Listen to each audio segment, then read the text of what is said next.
今天请大家来，有事相商，我就开门见山了。军备医院底下藏有阁室楼，我相信大家早有耳闻。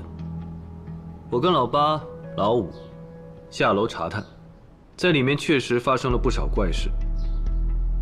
但最重要的是，我们在里面发现大量日本人活动的痕迹。带队之人正是鸠山美智。他表面上是个商人，但实际上他是从日本来的技术高官。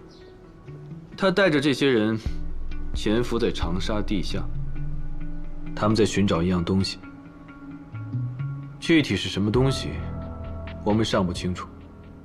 但就他的身份来看，肯定跟战事有关。结果张大佛爷下去一趟，日本人没抓到，反而让他们在你的眼皮子底下把老五给掳走了。我还听说，你们下去的时候，鸠山美智已经死透了，结果被你们做了一个什么法，又复活了，是吧，老八？这件事吧，确实有蹊跷。哎，佛爷不相信吧？当然不信。这一切都是诡计，只是我们暂时无法识破而已。死而复生，我也不信。不过我有一个更合理的推测。佛爷，你刚才说你是和老五、老八一起下去的，漏了一个吧？我怎么听说霍当家也参与了呢？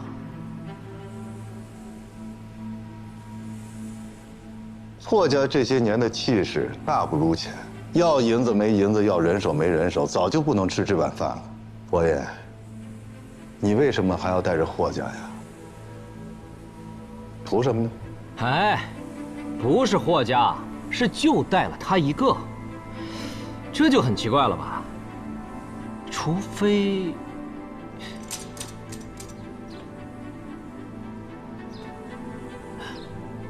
除非老七是你的姘头，你为了帮他重振霍家，所以骗老五下地，合谋一起杀了他，再编出一个什么日本人死而复生的鬼把戏来糊弄我们。等事情过去了，再把老五的地盘分给老七。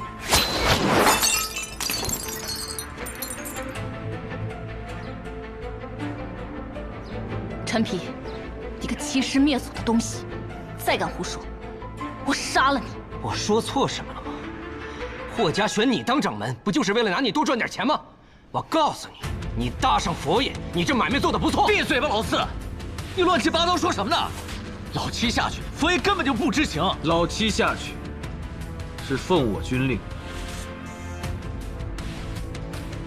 谁有异议啊？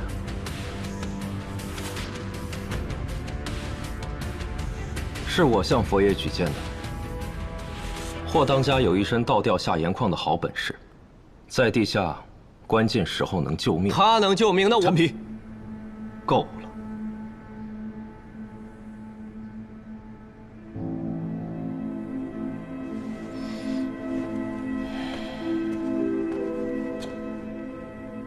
哼，反正老五死活关我屁事。现在既然那个什么阁室楼已经塌了，小日本也跑了，不就丢了条狗吗？哎，我认识个姓驴的，要不要用他顶上？再不然，咱们痛快一点，直接把老五的地盘分了，从此以后9门变8门，行不行？有银子收，可以。30年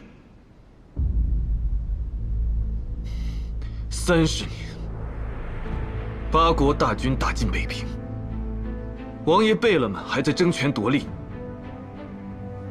现在呢？现在到底谁还活着？现在日本人对东三省虎视眈眈，丹东更是朝不保夕。你们还奢望长沙能够独善其身吗？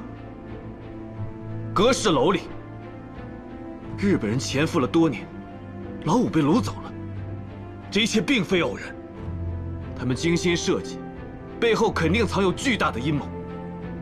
如果我们现在还不合力应对，等日本人真的把炮火架在长沙城下，你觉得他们还会坐下来跟我们分地盘吗？我跟你们说，别说9门，我们连立锥之地都没有。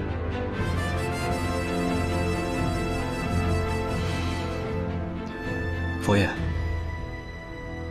你需要我们做些什么？现在大概率鸠山美智跟老五都不在长沙，我调不了城外的兵。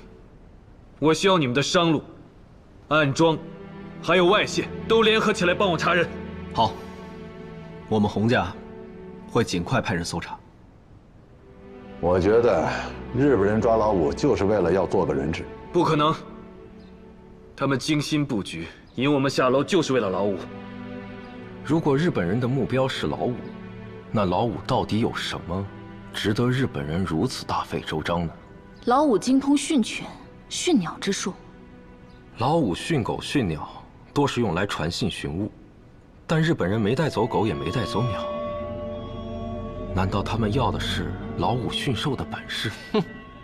怎么，日本人是要组一支狗军团还是鸟军团？老五家的狗虽凶猛，但离打仗还差得远。日本人到底想干什么？我知道了，老五他本来就是日本人的探子，他跟你一起下地，是为了去救那些日本人的，所以死而复生也是他搞的。绝不可能！我知道他们是怎么走的。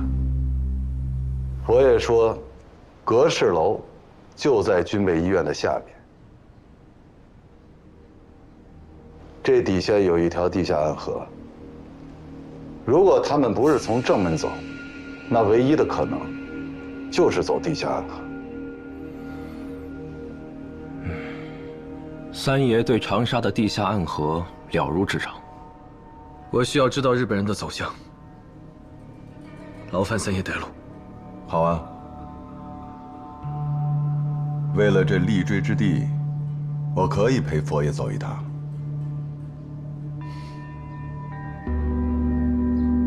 那今天劳烦各位。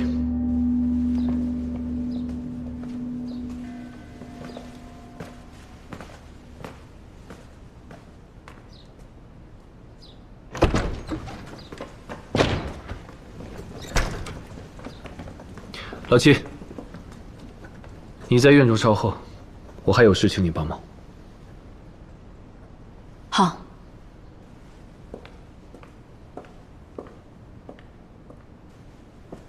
霍文海的事，我要不要出面？不必了，佛爷，我心里有数。霍文海盯着我，未必是件坏事。九门若无一处缝隙，反倒不好牵制他，落在我身上最合适。我自有后招。万事谨慎。放心吧，佛爷。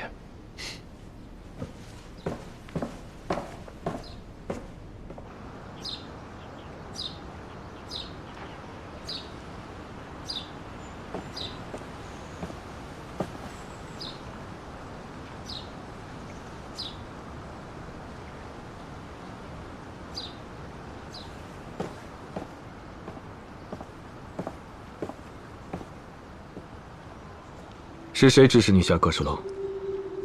我们在底下发现有人一直在给日本人提供补给，这个人和派你下去的人应该是同一个。究竟是谁？是丁千岁。他让你做什么？他让我替他探路，沿途留下记号。我猜想，他也想下阁氏楼，只是后来我在底下发现了很多日本人的物资，其中有几样我一眼便可以认出，就是丁千岁之前委托霍家采办的。我也是那个时候才意识到，他早就投靠了日本人，也让霍家受到了牵连。你早于我们下水潭，你做了什么？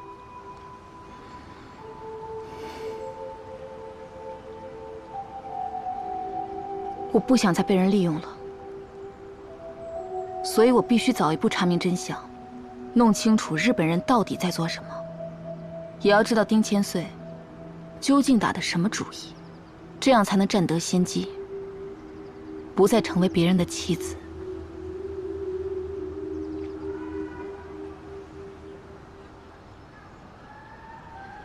佛爷如果不相信我的话，可以去搜查霍家，或者也可以将我收押审问。我刚才保你，是因为敌情未明。你私自下阁氏楼，一旦被公开，按照军法，我必须要严惩你。若有下次，不管什么理由，我绝不留情。你走吧，老五的事情还需要霍家多帮忙。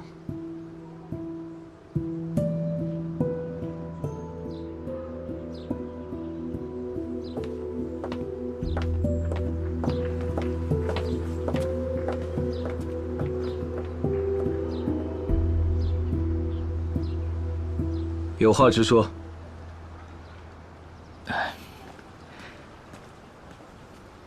佛爷，其实我这里呢还有些线索，就是你跟老五进入水潭之后啊，我们在日本人的文档里面发现了一张照片，这照片上啊是用长发编成的阁氏老祖神像。这你也知道，世间能长出这般长发的人实属不多呀。可偏巧，我就知道一个。当时我也只是觉得巧合，但出来之后，我越想越觉得奇怪。他是什么人？早年间在我爹卦摊上算过卦的一个女客，头发颀长，应该是她。可是后来啊，我就再也没有听说过她了，也不知道她现在在哪儿。不过佛爷您放心啊，现在看来呢，这高低是个线索，我会把这件事情查清楚的。尽快。尽快。尽快。佛爷，我明白了，那我先告辞了。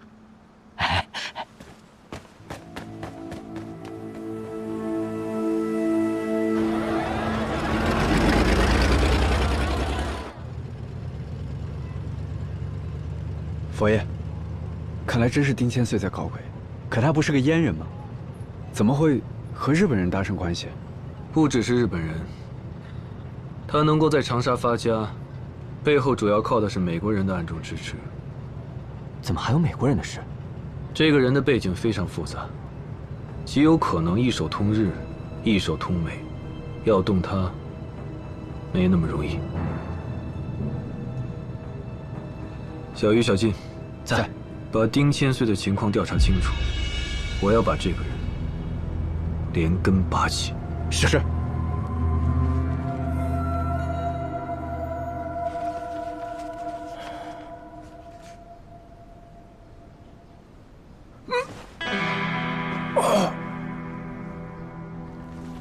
哟，霍长官醒了。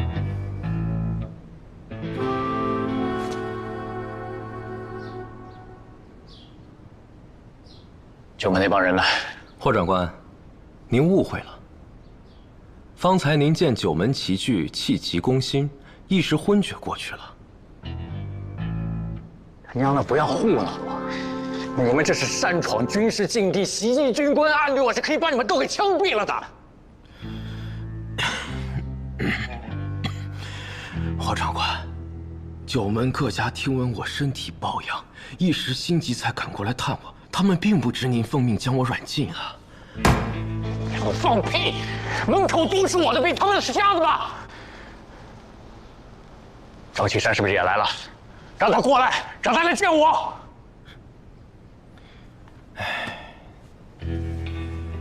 佛爷确实来过，见大家贸然闯入，也是当场呵斥，让他们各自回去，闭门思过了。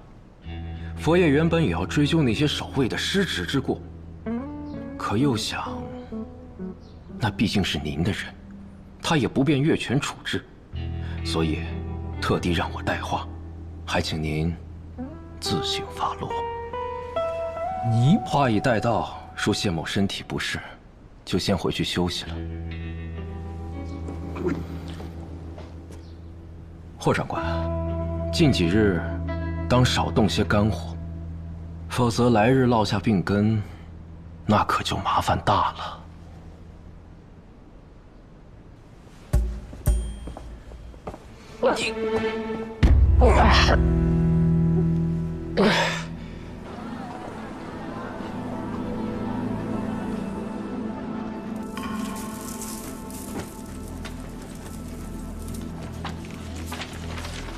进入阁氏楼后，在主通道拐角处，首次发现发丝神像。神像高度约170公分，形态近似真人。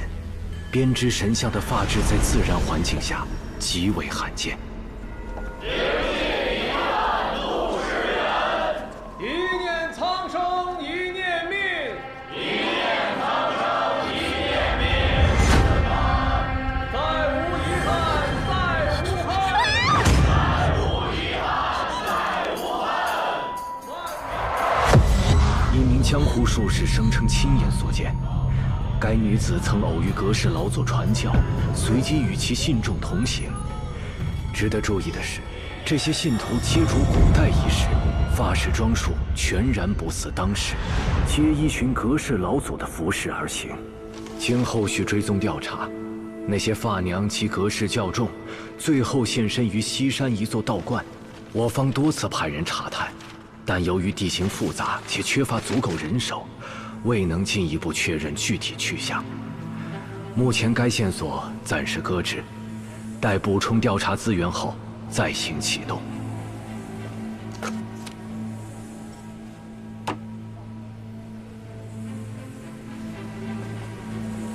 这4劫已是定局，躲是躲不过去的。若我拼上这条命去查，或许能为整件事拨出一些生机。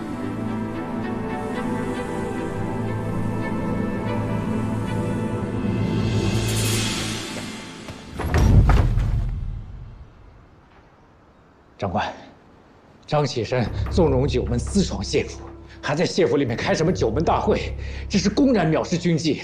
根据整治盗匪条例，还有陆军惩罚条例第32条，无论是九门还是张启山，都好了，我知道了，上面会处理的。长官，张启山和九门勾结，那已经是明面上的事儿了。现在是城防需要张启山，你若是对军政部的决议不满，最好不要单靠一通电话。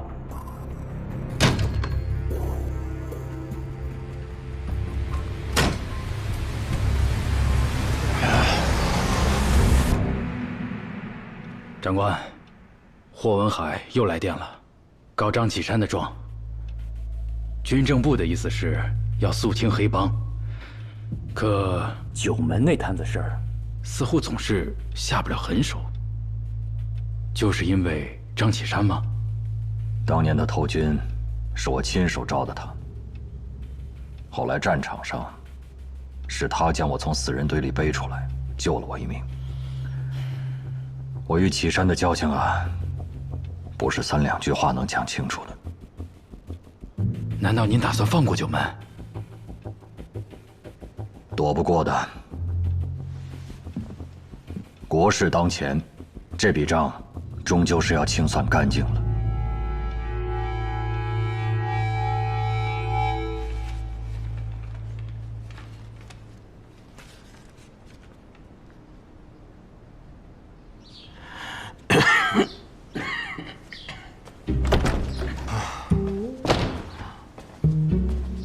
霍文海已经走了。老生常谈之后，自然是走了。不知四爷为何来我这求饶，不怕触了眉头？湘江里刚钓的螃蟹10两一只，其他几门都已经送达了，就你这儿进不来，我只能亲自跑一趟。你这么爱吃螃蟹，吃不到岂不是很伤心啊？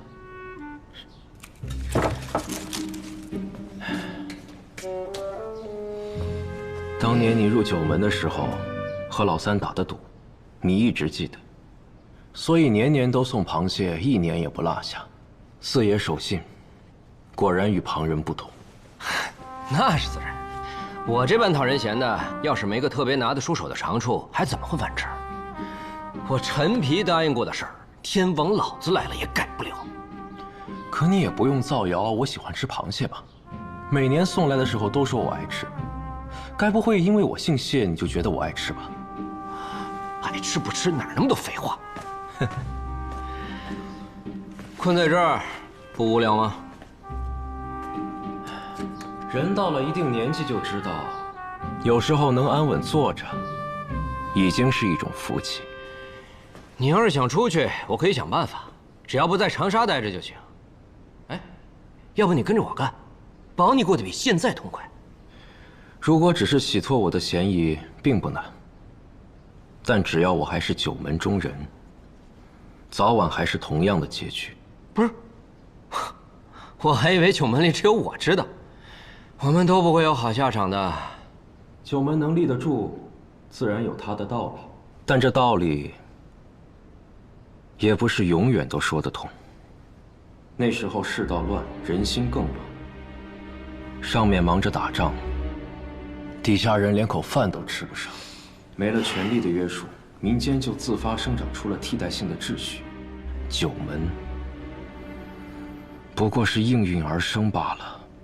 我们算不上什么好人，但至少让穷苦人有了条活路。现在，新的秩序已经建立，九门赖以生存的根基早已土崩瓦解。如今这世道，九门这种民间组织不仅多余，更是必须要铲除的威胁。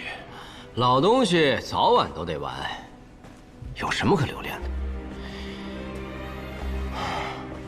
你不如先管好你自己，要么我帮你做掉祸文海。老规矩，100文我就干。啊，谢家如果要退，也不可能自己一家全身而退。九门早就是一条绳上的蚂蚱，如果上面真容不下九门，必然是要斩草除根，所以才派霍文海来。霍文海也生在九门，对九门的底细摸得一清二楚。而他越想继续往上升，就越是要证明自己跟九门毫无瓜葛。他是不会手下留情的，他一定会想尽一切办法彻底除掉九门。军政部除掉九门，是个不可逆转的时代变化。一个霍文海不行，就10个；10个不行，就1000个、10000个。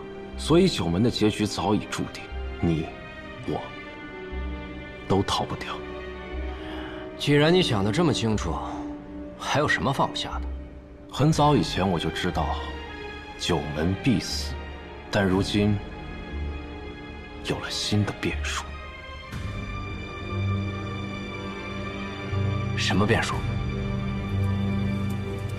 无业，无老狗。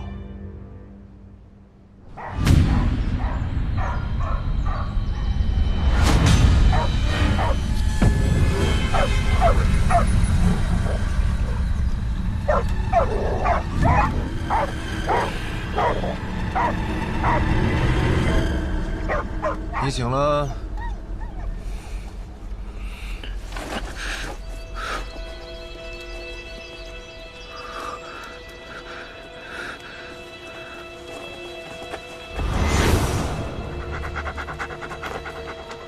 不要问这里是哪里。总而言之，你逃不掉。死而复活，你是人是鬼？这个世界上哪有死而复活？我亲眼看到的。那你猜，你有大把的时间猜猜，我们是怎么做到的？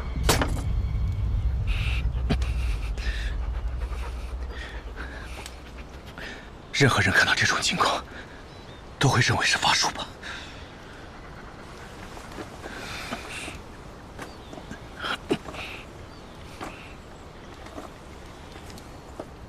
是啊，这就是你们中国人伟大的地方。不过，我指的是古人，不是指现在的中国人。我在阁氏楼里的前2年一直以为法术是真的，我和你一样震惊。但世界上哪里有法术呢？你是说我经历的一切，全部都是假的？不是假的，但是那不是法术，那是技术，那是一种神奇的技术原理。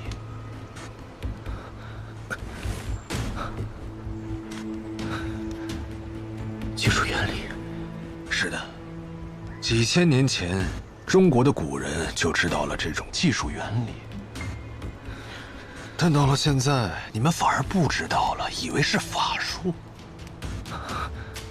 法孙子，你说的到底是什么？你不需要知道。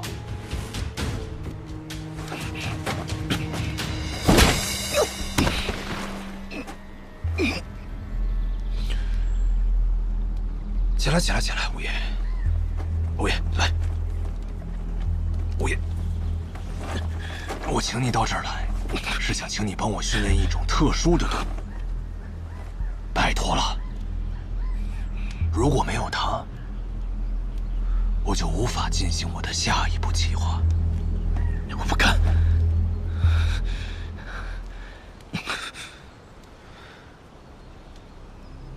401部队现在在我的手中，就是张启山拜托你寻找的那个401部队。如果你不帮我，我就把他们一个一个全杀掉。到时候，你和张启山的约定就无法履行，你的夙愿也无法达成。军人上了战场，就准备好了赴死。我是土匪，我也一样。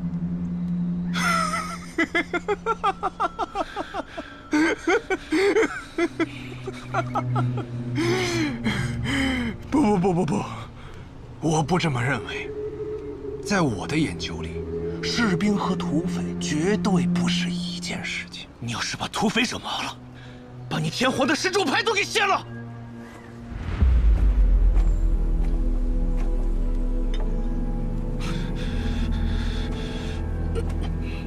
这样吧，五爷，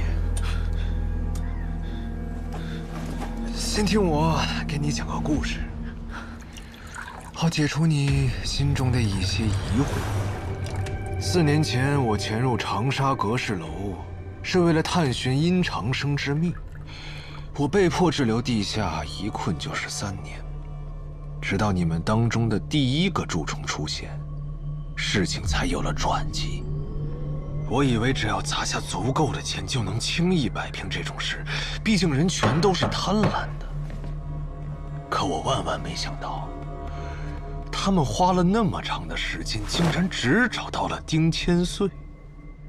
他又折腾了好一番功夫，才勉强撬开了霍家的口子。彼时我们已经到了快要饿死的份上，差一点就前功尽弃。丁千岁拿着我们提供的经费，开始买通霍家。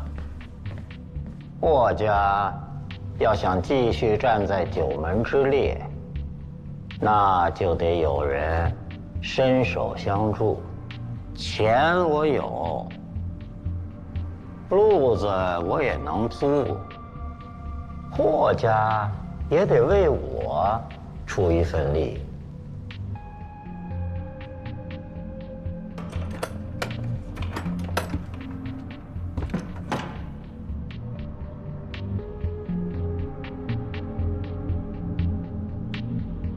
霍家可以帮忙，但你必须言而有信。霍家有他们专门的采买渠道，就连张启山也不可能发现，所以他们可以在无人察觉的情况下，源源不断的为我们输送物资。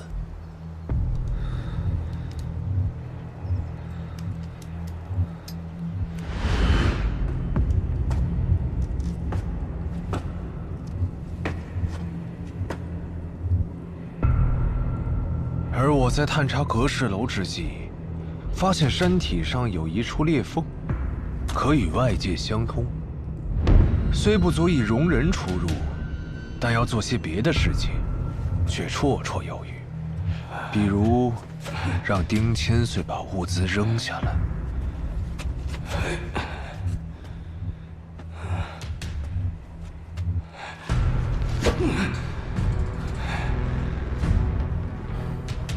海凯，记得跪。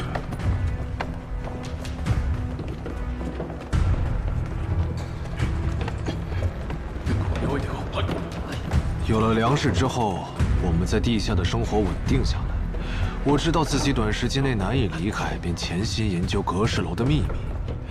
我先是破解了殷长生的3种法术，继而参透了其炼制怪物的科学原理。最关键的是，我找到了一种丹药，人服食之后可诱发人体变异。我下令，让我的部下试药。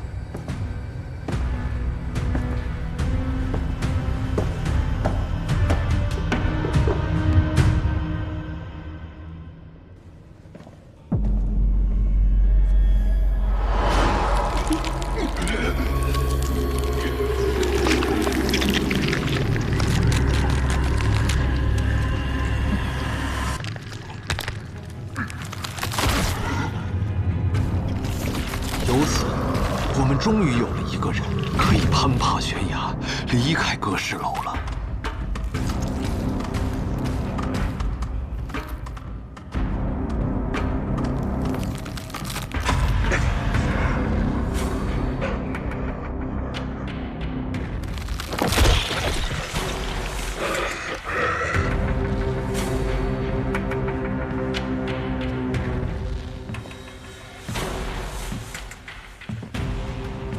現在様、こちらは例の弾薬でございます。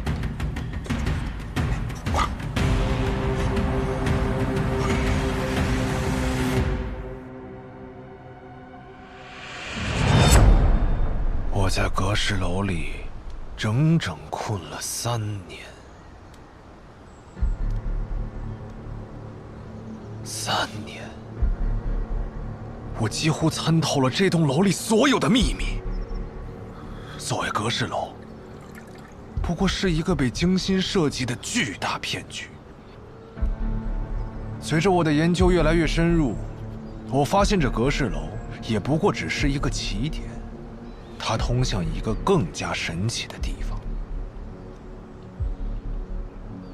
这里是不是只有通过地下暗河才能到达的地方？不愧是九门的五爷，啊，真聪明。是的，我们就是通过地下暗河，走了几百公里，才在一个隐秘的出口出来，来到此地。但此地也不是我们此行的最终目的地，要想到达那个地方，非你不可。所以我没办法，只能把你抓过来了。但是不能在长沙城动手，那样冒的风险很大。因此，你得让我自己送上门来。没错，我让丁千岁做了一块旧石碑，然后买通了401的几个人，让他们引诱部队去挖。他们在前面编故事，后面的人绝对会被吸引。其实年岁的药丸早就混在了泥土之中，只要他们动手，泥巴就会溅上身，他们就会中毒，就会变得痴迷呆傻。然后我再让我的人引诱他们下阁氏楼，诱惑张启山。终于，你来了。你为何不让你的部下直接把我带走呢？你以为我没这么干过吗？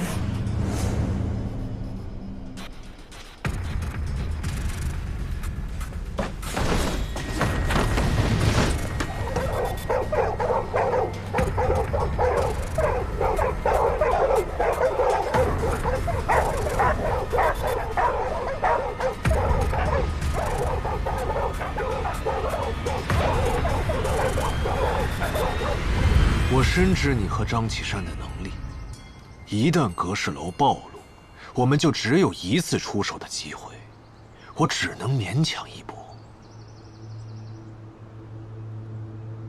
那你为何要我完成那3个法术呢？不要冤枉我，我可没有让你完成那3个法术，那是你自己想象的故事。人类啊，就是这样相信自己的想象，什么法术呀，或是这个世界上其他美丽的事情，都是你们自己想象出来的。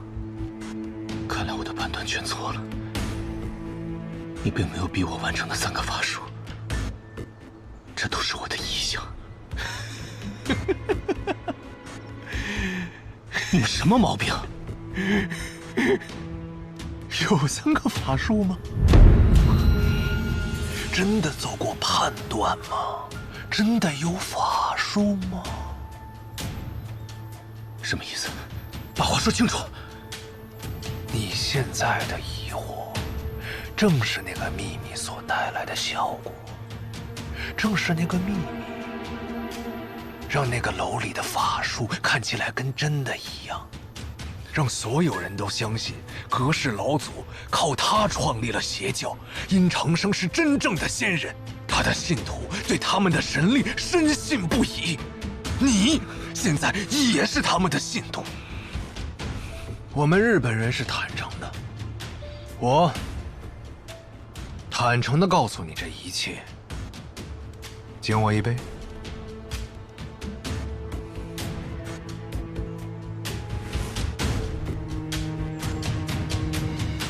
当然了，你也可以把它看作是胜利者的炫耀。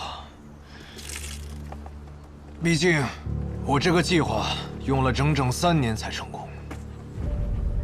我研究你都研究了3年，无言。这一刻，我等得好辛苦啊！对了，所有一切霍家都有参与。霍仙姑虽然不知情，但她是家主，一旦暴露，霍家投日，她是要担责任的。如果你不帮我，霍仙姑不会死在日本人的手里，她会死在军政部除奸队的手里。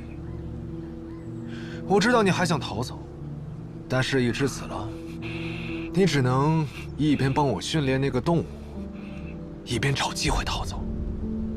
好了，吴子，从明天开始吧，拜托了。儿子，叫声爹好不好啊？嗯。叫声爹，晚上爹给你好吃的。嗯。叫声爹。说什么呢？带他出去玩吧，出去玩啊！去。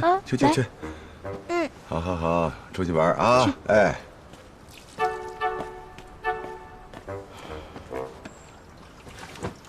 跟你说了多少遍了，别一天到晚胡说八道，也不怕别人笑话。我怕什么呀？大哥都死了这么多年了。问题是孩子都这么大了，你还不愿意搬到这个院里来？你就不怕被别人笑话吗？我不怕呀，我一个妇道人家，大门不出二门不迈的，我怕什么？你不一样，你可是9门的3当家。3当家怎么了？3当家也是人啊，我这条命就是关在水里泡出来的，要不是你护着我，我早死在沟里了。这玩意你到底是咋想的，啊？你要是嫌我手脏，我可以金盆洗手。哎，不是说了和佛爷办事去吗？啊，还不赶紧收拾一下？走了。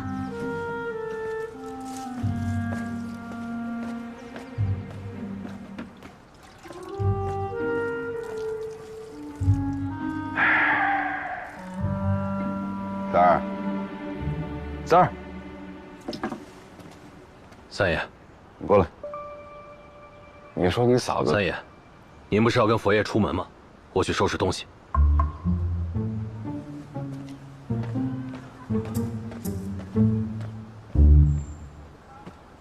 哎。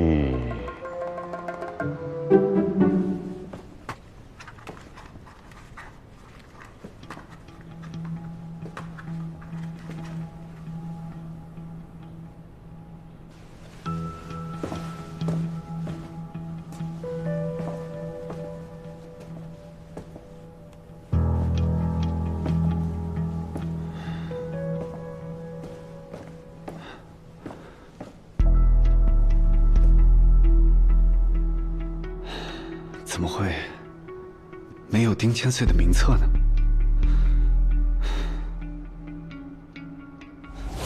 他能够在长沙发家，背后主要靠的是美国人的暗中支持。哦，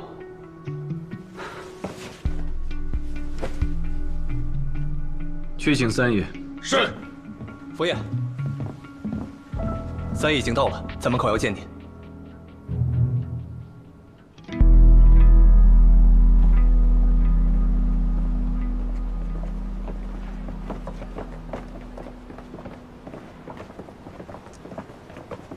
三爷，来了，佛爷。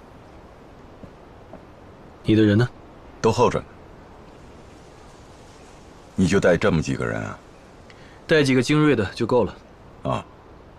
哎呦，我可是带了300个人啊！这么多，好像是有点多哈。要不这样，咱俩谁都不带，图个清静。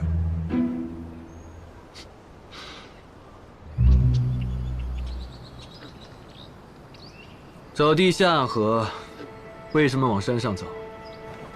佛爷，你在行的是打仗，却不懂地脉。这地下暗河走的是古河道，山上的局势早就变了。不过山下倒是有一个岔口，可以兜过去。走下面要多久？2、3天吧。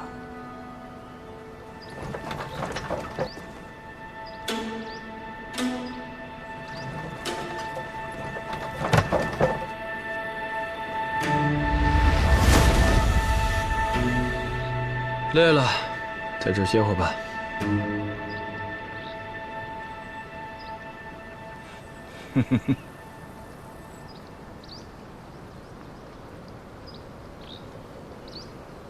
佛爷想把我推下去吗？没有。是吗？所有九门的人都这么干过，就差佛爷你一个人了。那老八也是吗？我看过他的眼神，他绝对有这种想法，但是太可惜了，他的手太抖。哼，三爷应该也乐在其中，不是吗？我觉得能杀我的人，应该还没生出来呢。走的位置越高，摔下去就越疼。但你想过没有，如果不走这么高的位置，怎么才能欣赏到这般好的风景呢？不是吗？以三爷的财力，有没有想过隐退，过点清闲的日子？我身后的这帮兄弟啊，都指着我吃饭呢。当然了，我身前还有更多盼着我死的人。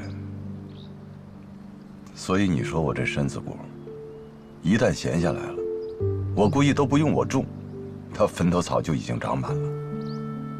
哎，佛爷，那如果你是我，你会退吗？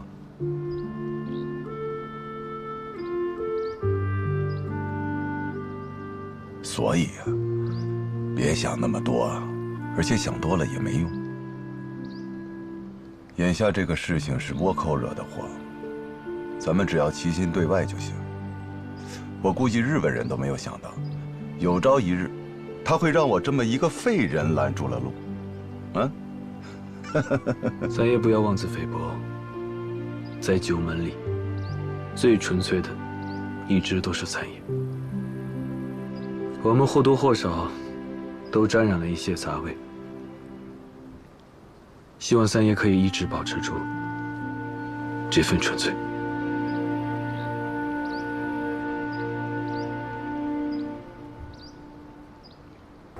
老五，你也太不仗义了吧！老八，今天要是你的事，我上山下海没二话。可你偏偏帮了那个姓张的，真是让我心寒。我杀不了他，还杀不了你吗？弄不懂你是怎么想？老五，我是被逼的。佛爷说了，只要你肯帮忙，一切条件都好谈。好啊，我只要张启山死。你这要的多了点。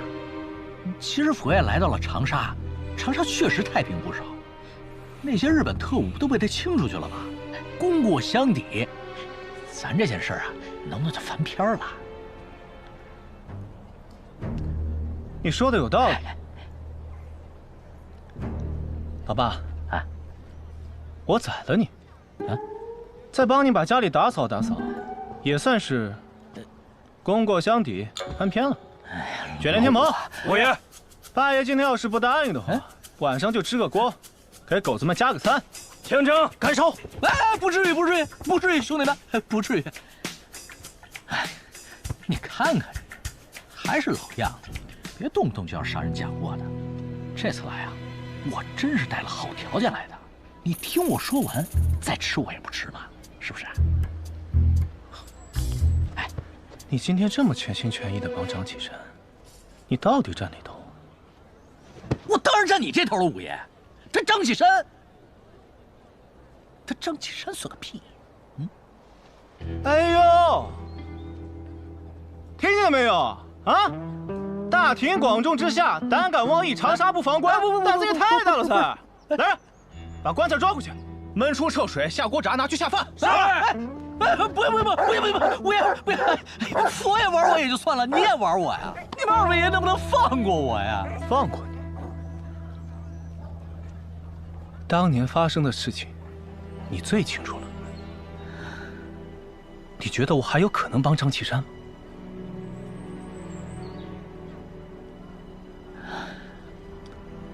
那件事啊，其实佛爷是没办法，他是长沙布防官，你让他怎么办呢？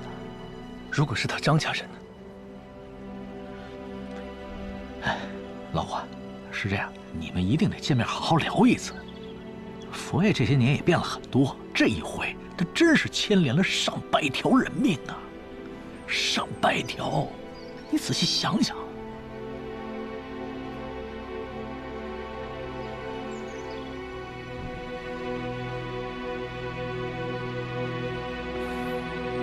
老八，这件事你管不了。有什么条件让张启山自己来提？五爷，那这件事就等于说定了是吧？咱就说定了啊，说定了啊！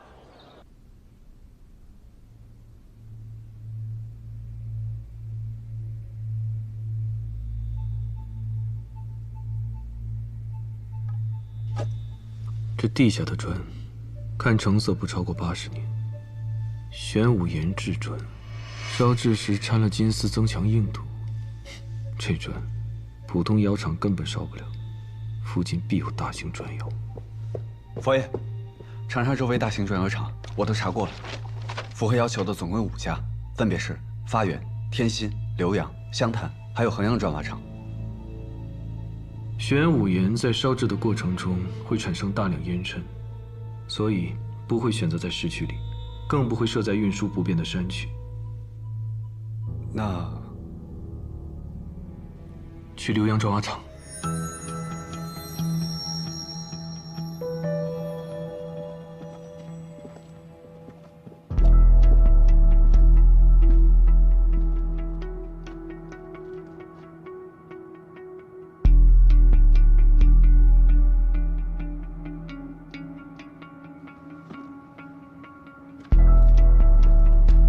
佛爷，这里应该就是烧制金丝玄武砖的地方。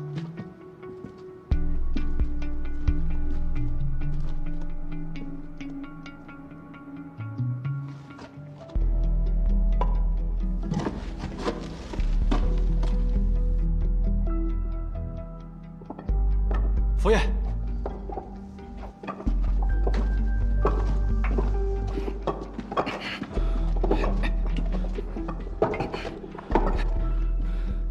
佛爷，这里原是烧砖的窑室，可我们在调查中发现，这窑室里头竟又砌起了一堵墙，里头怕不是藏了什么见不得光的东西。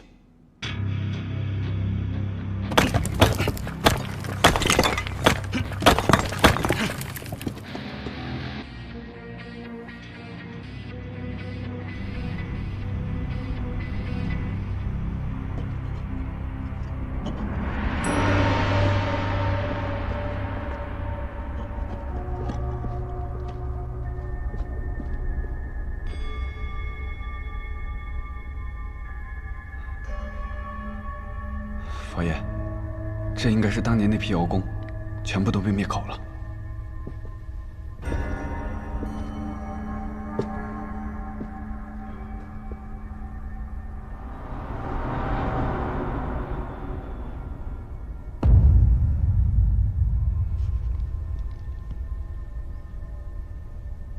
全是自杀。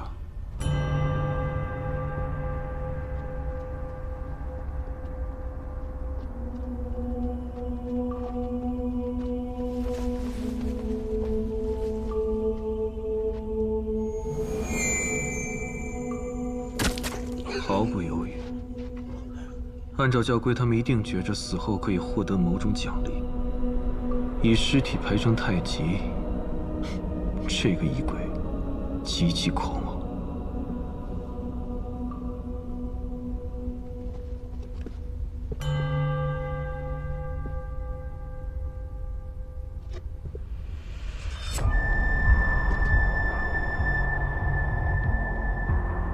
因果自觉开，我祖等你来。佛爷，这我祖是什么意思？也许是跟邪教有关。看来，建造地下巨墙的那个人，早就猜到我们会追查至此，故意留下这些来挑衅我。谁这么大胆，敢挑衅我们？佛爷，佛爷，齐八爷说，吴老狗答应见面了。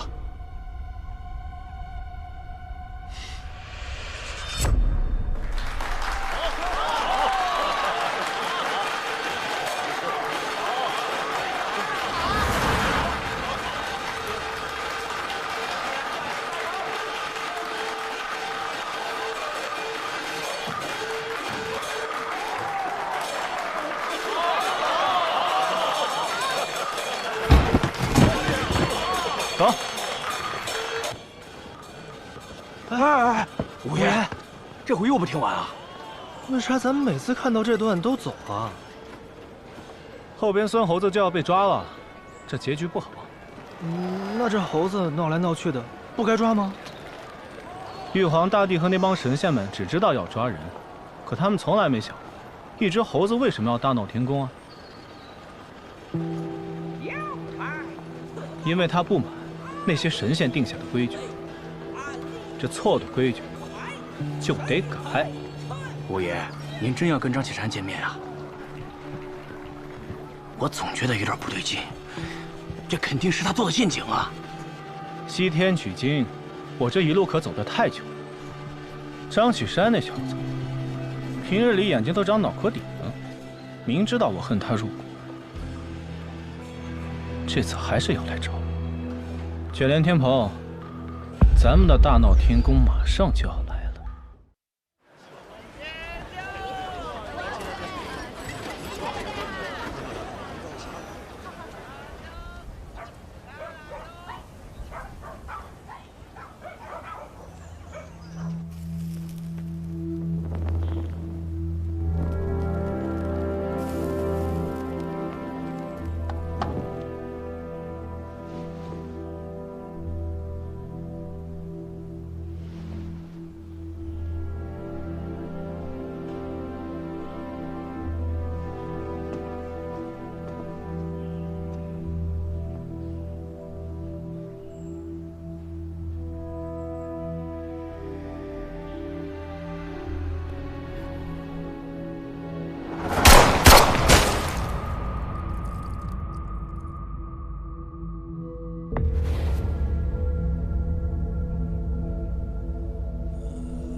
哟，以前的张大佛爷没那么拘谨的，怎么了？这么久不来，开始害羞了？今时不同往日，自然要穿得体面点。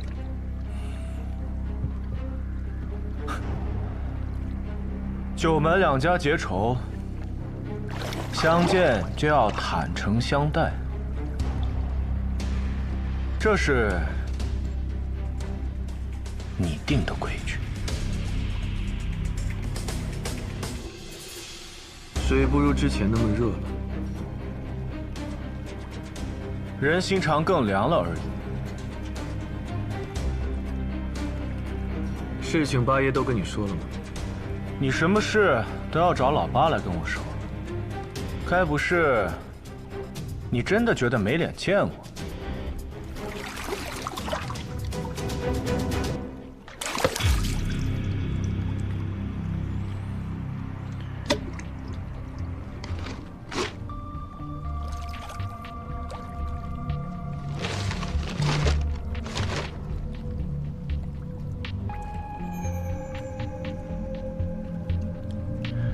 这是什么？五爷如果有兴趣，要不下去自己看看？我没兴趣。没兴趣？你叫我来谈什么？你有求于我，我终于可以和你谈条件了。没兴趣我也得有兴趣。五爷果断，事关人命，我们即刻出发。等会儿，这堵墙多少年了？埋在地下80多年了。80多年，也就是说，再晚个1、2年下去，也没什么区别，对吧？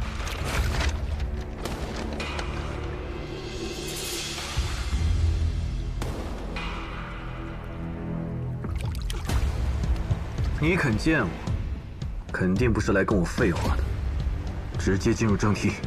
可我想聊的，你未必想聊。老五，我不是走投无路才来找你的，是吗？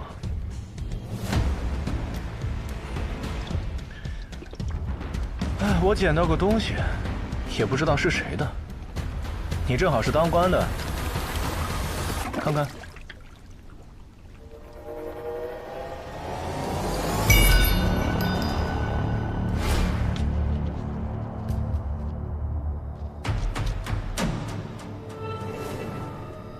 夫人在哪儿？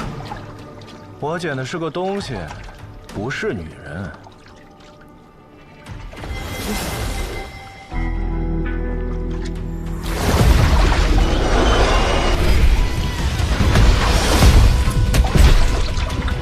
我夫人到底在哪儿？这么着急想杀我，看来张大佛爷也不是什么秉公执法的好官，不过也是喜欢滥用私刑，操权人命罢了。你到底想干什么？你的女人和你的病，选一个吧。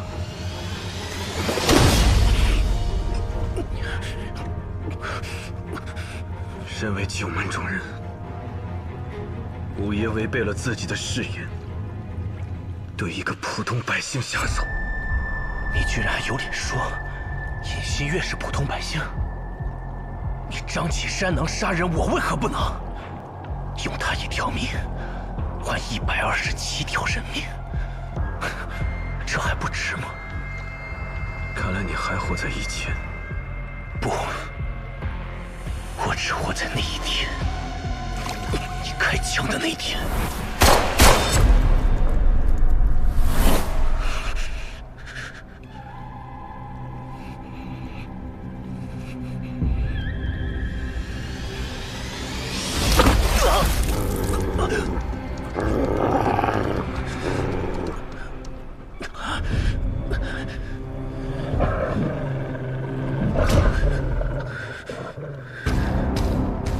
张启山，你承认吧？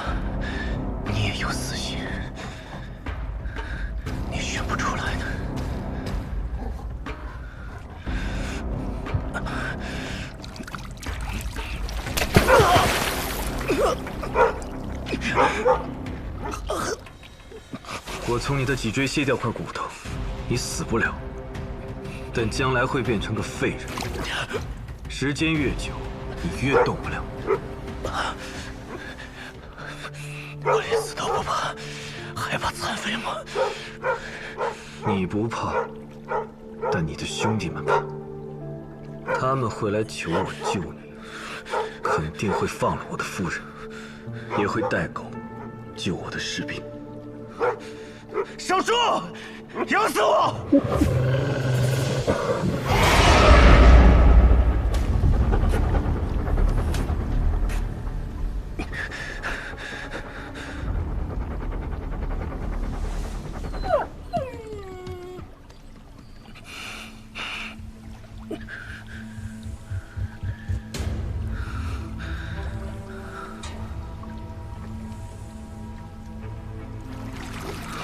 我知道你不是个滥杀无辜的人，但冤有头，债有主，你要拿命抵，也应该拿我的。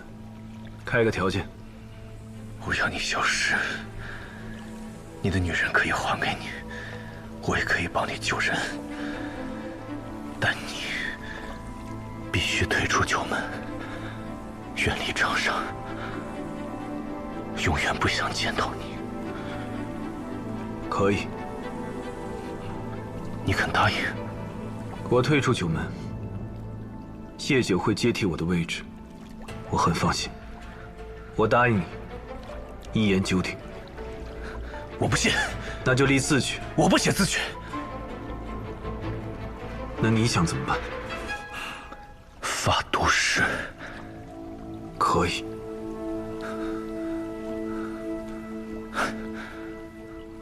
老八，喊老八过来。五爷，咱们少说两条行不行啊？不行，一字不差。发。发。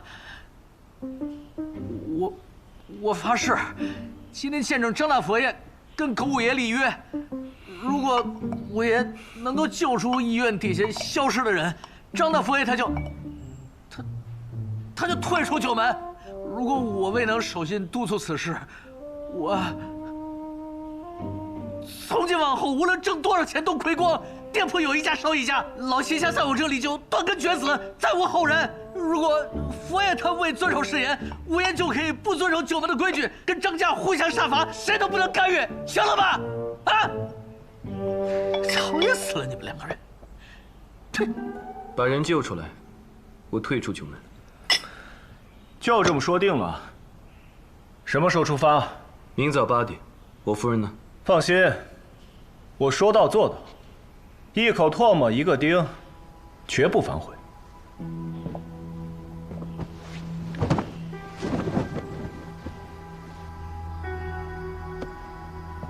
张启山，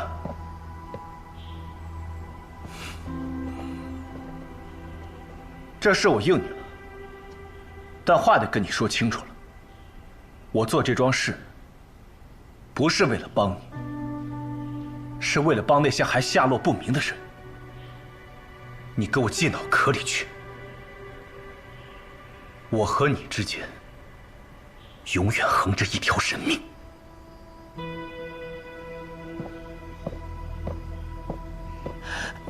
五爷，那我先走了，告辞。哎，佛爷。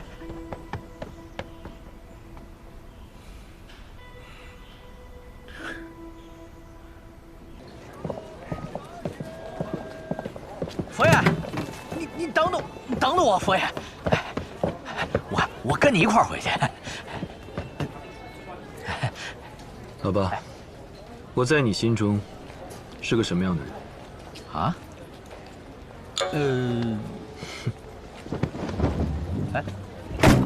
哎，佛爷，你不送我回去了？你迟疑了，我不开心。哎，佛爷，你这么远的路让我一个人腿儿回去啊？你这不是过拆桥吗？你这不是？哎，这我。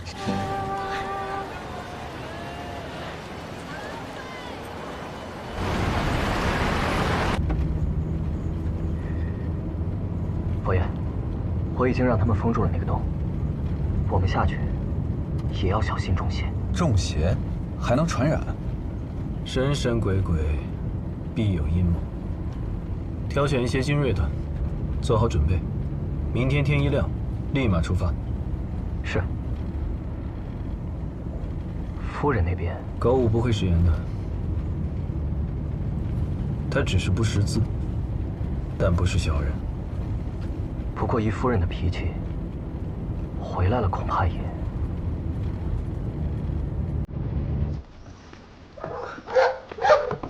啊！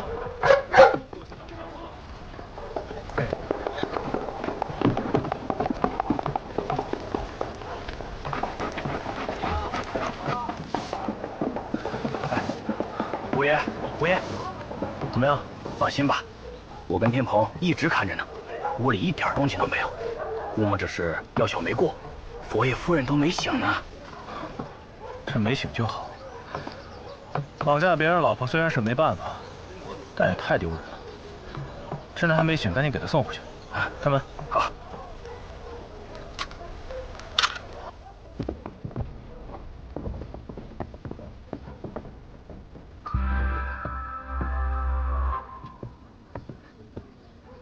五爷，您看，我说的没错吧？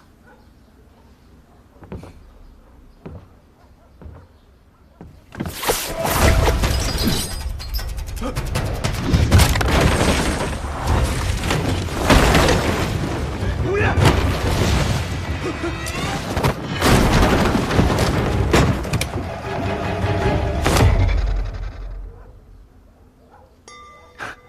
吴家规矩。不打女人。哎，你自己说的，不打女人。吴老狗，怎么是你呀？行啊你，能把我这的垃圾做成机关陷阱，跟你的夫君学的不少啊。哼，我是新月饭店的少东家，这些东西。都是我小时候玩剩下的。新月饭店，北平最大的拍卖行。少东家什么时候有空带我去看看呢？你活着就别想了，死了说不定还有点机会。这九门吴老狗的尸体，想必也能卖上几文钱。毕竟你仇家那么多，切开都不够分。给我。什么东西啊？我的二响环，你偷了我的二响环。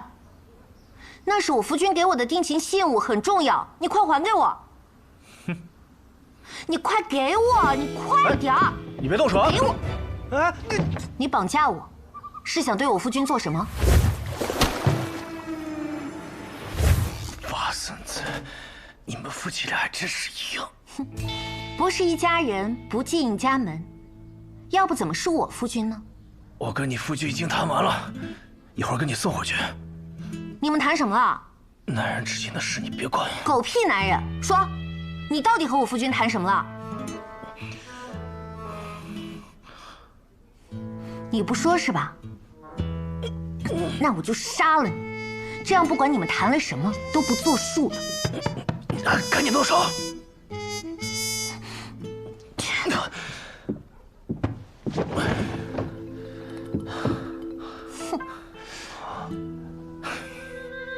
啥意思？这是不走了？不走不行啊！张大婆又会觉得咱们言而无信呢。咱们把她嫁出去。哎，行了。哎呀，你看，不跟你闹了，让他们送你回去。你留在这儿也没用，男人之间的约定是不会轻易改变的。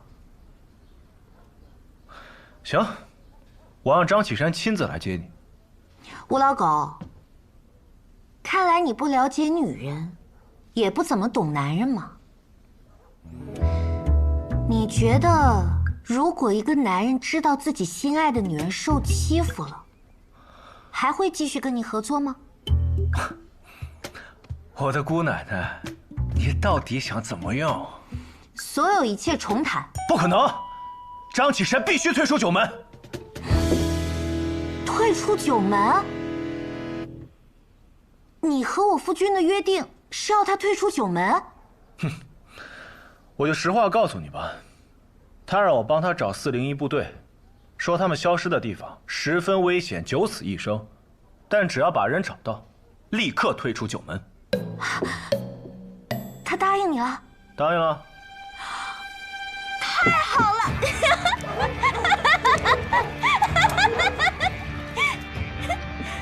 吴老狗，干得漂亮！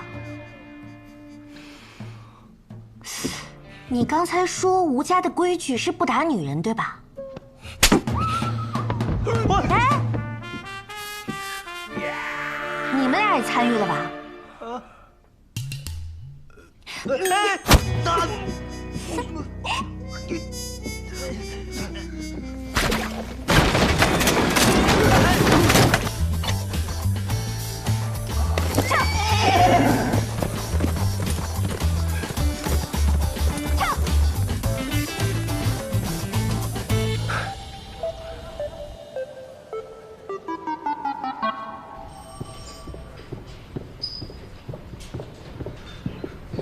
佛爷，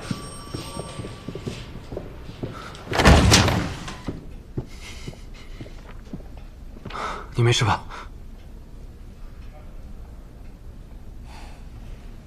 那个吴老狗拿我要挟你了，你答应了？张启山，你是不是一直把我当累赘啊？你还笑？你以为他真能关注我？我一个人就把他们打得落花流水，没有你出面，我一样可以回来的。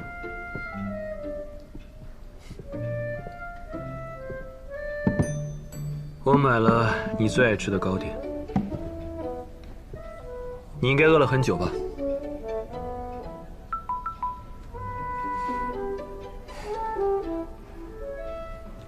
啊，试试，好吃吗？不好吃，太腻了。是这个。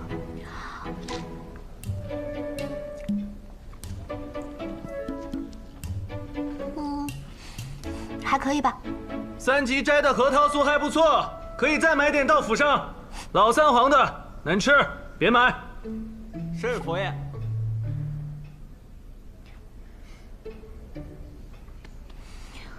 张启山，吴老狗说你们要去一个地方，九死一生。总之你要小心。好的，我知道。反正你们九门的事情我也不感兴趣。张启山，我父亲让我回北平一趟，他说新月饭店有好多事情要处理。什么时候？明天。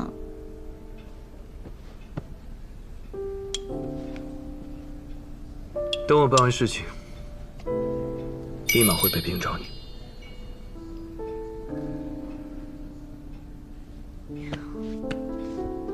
我爹还没有承认你这个女婿呢，你得好好想想，怎么能让他心甘情愿地接受你。放心，这一次我会想办法让他接受我。